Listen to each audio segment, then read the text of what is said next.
Hello, I'm James Theodore Stillwell III, and welcome back to another edition of Open Air Atheist. Today's episode is entitled The Resurrection Exposed. I have a lot to do, so we need to get started. First, what we're going to be doing is, in this episode, is we're going to be comparing the Gospel of John, John's resurrection account with Matthew's, and we're going to see that John contradicts Matthew at almost every given point. Matthew is part of the Synoptic Gospels. Synoptic means with one view. John contradicts the rest of the Gospels in many different accounts, and as I mentioned in the episode prior to this one, there are over 63 internal contradictions in the last 3 days recorded in the Gospel. So let's go ahead and get started. First I'm going to read Matthew's account of the resurrection, and then we're going to read John's, and then we're going to critique it. Okay, now after the Sabbath, toward the dawn of the first day of the week, Mary Magdalene and the other Mary went to see the tomb. And behold, there was a great earthquake, for an angel of the Lord descended from heaven and came and rolled back the stone and sat on it. His appearance was like lightning, and his clothing white as snow, and for fear of him the guards trembled and became like dead men. But the angel said to the woman, "Do not be afraid, for I know that you seek Jesus who was crucified. He is not here, for he has risen, and as he said, come see the place where he lay. Then go quickly and tell his disciples that he has risen from the dead, and behold, he is going before you to Galilee. There you will see him. See, I have told you."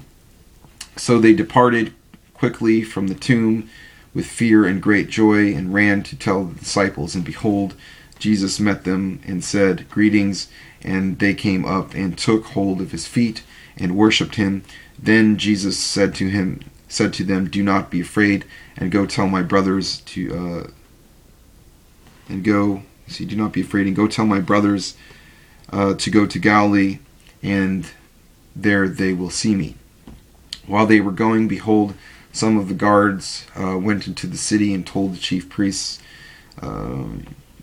Let's not go there. Okay. I'm going to stop there, and I'm going to go to John's Gospel now and read John's Gospel. Okay, this is John's account. Here we go. Beginning in John chapter 20. And what we read prior was Matthew 28. John 20. Now on the first day of the week, Mary Magdalene came to the tomb early while it was still dark, and saw that the stone had been taken away from the tomb. Note that in Matthew's, it's not still dark. So she ran and went to Simon Peter and the other disciple, the one whom Jesus loved, and said to them, "They have taken the Lord out of the tomb, and we do not know where they have laid him." So Peter went out with the other disciple, and they were going toward the tomb. Both of them were running together, but the other disciple outran Peter and reached the tomb first. And stooping to look in, he saw the linen cloths lying there, but he did not go in. Then Simon Peter came, following him, and went into the tomb. He saw the linen cloths lying there, and the face cloth which had been on Jesus' head, lying with the linen cloths, but folded up in a place by itself. Then the other disciples who had reached the tomb first also went in, and he saw and believed. As yet they did not understand the scripture that he must rise from the dead. Then the disciples went back to their homes, but Mary stood weeping outside the tomb. And as she wept, she stood to look into the tomb, and she saw two angels in white sitting where the body of Jesus had lain, one at the head, one at the feet. They said to her, "Woman, why are you weeping?" She said to them, "They have taken away my Lord, and I do not know where they have laid him. Having said this, she turned around and saw Jesus standing. But she did not know this was Jesus. Jesus said to her, "Woman, why are you weeping? Whom are you seeking?" Supposing him to be the gardener, she said to him, "Sir, if you have carried him away, tell me where you have laid him, and I will take him away." Jesus said to her, "Mary."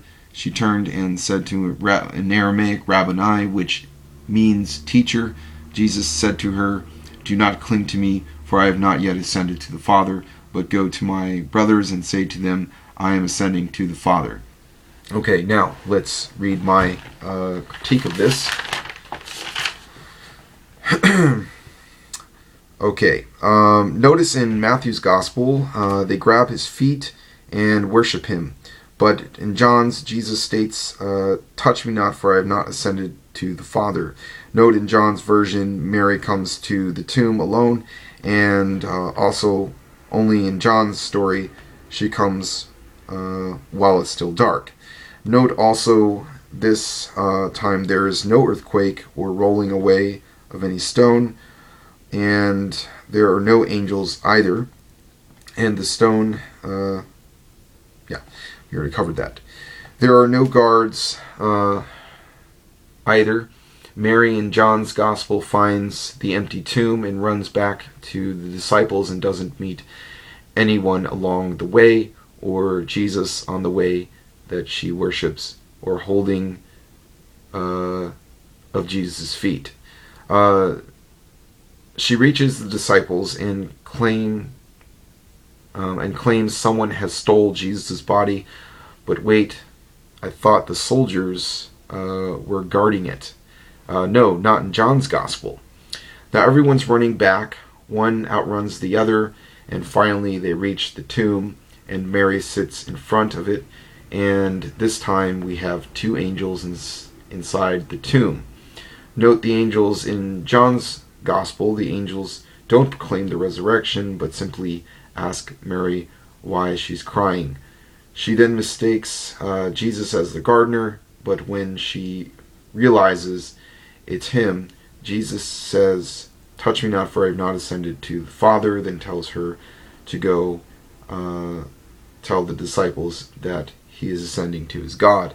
I didn't read that far, but in Matthew's Gospel, they are beholding his feet.